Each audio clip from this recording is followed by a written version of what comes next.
Biggest news for the month of January is greeted with a bit of a whimper, maybe because some of it was priced in. Let's ask Seth Freeman. He's Senior Managing Director at Glassratner Advisory Capital, joins us right now on the show with his thoughts. Seth, good morning. Thanks so much for joining in. What's your sense, Seth? Were there no surprises, and as a result of which the markets are reacting the way they are, or the markets had priced in a deal of this nature in the first 15 days of January? Well, I think the markets anticipated more or less what we got, although it's important to note that the White House...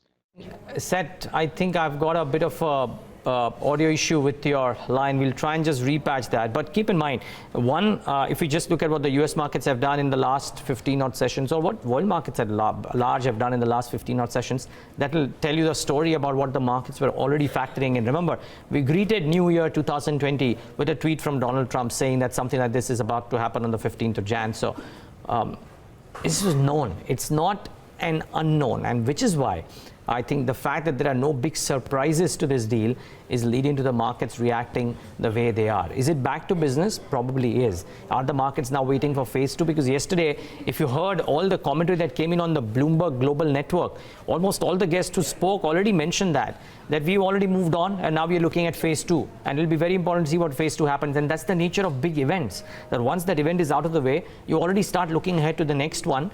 And the market reaction or the market build-up of what would happen would be fairly and squarely dependent on what happens to the next event. So in this case, phase two. And as I said at just the very beginning, that there are doors left for both sides if indeed they do not meet certain criteria. Now, Seth, that was my question to you. Are now the markets already looking forward to what happens in phase two and therefore the muted reaction? Well, sorry you couldn't hear me the first time. I think that the markets, anticipated the signing, and one of the key issues is that actually the amount of tariffs didn't change. The administration is holding off removing the tariffs until they see the compliance with the conditions in phase one. And to answer your other question, it's uncertain how soon phase two will be completed, and there are still many details to work out that were left unanswered in phase one.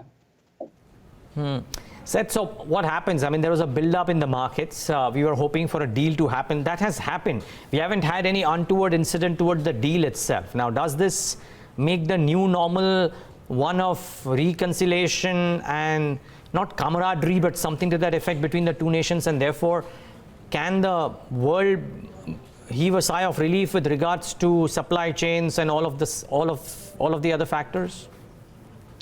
Well, I think we have to decompose phase one a little bit and also look at the long-term game plan here. And let's first focus on this announcement of $200 billion worth of increased imports by China, and in particular the sale of up to $50 billion of additional, or actually a goal of $50 billion of agricultural products. You mentioned soybeans earlier during your intro. One of the things that's happened over the last 18 months is China had to go out and find new sources or expand their sourcing for soybeans, mainly from Brazil. So they're not going to be switching overnight and immediately, having tremendous new purchases from the U.S. This is going to take some time, and so I think we have to be realistic there.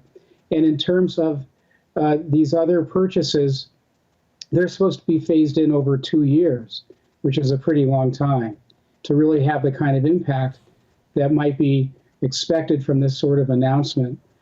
However, the intellectual property protections, the changing, or the agreement by China to reduce the demands for technology transfers is very attractive. But I do believe a key consideration for China wanting to make this deal isn't so much to break the ice with the U.S., but they were very eager to not have this label currency manipulator carried over any further. So I think getting rid of that label, currency manipulator, was very important to China. Okay. Let's put all of this into perspective, Seth, now. And just trying to squarely look at it from a market's perspective. What happens to the EM pack as a result of this being out of the way? Focus squarely on basic economics and basic business and basic growth. Does that look okay? And therefore, is it back to normalcy for the world markets? It's not going to be back to normal. Again, these tariff changes don't really come into effect for as long as at least a year.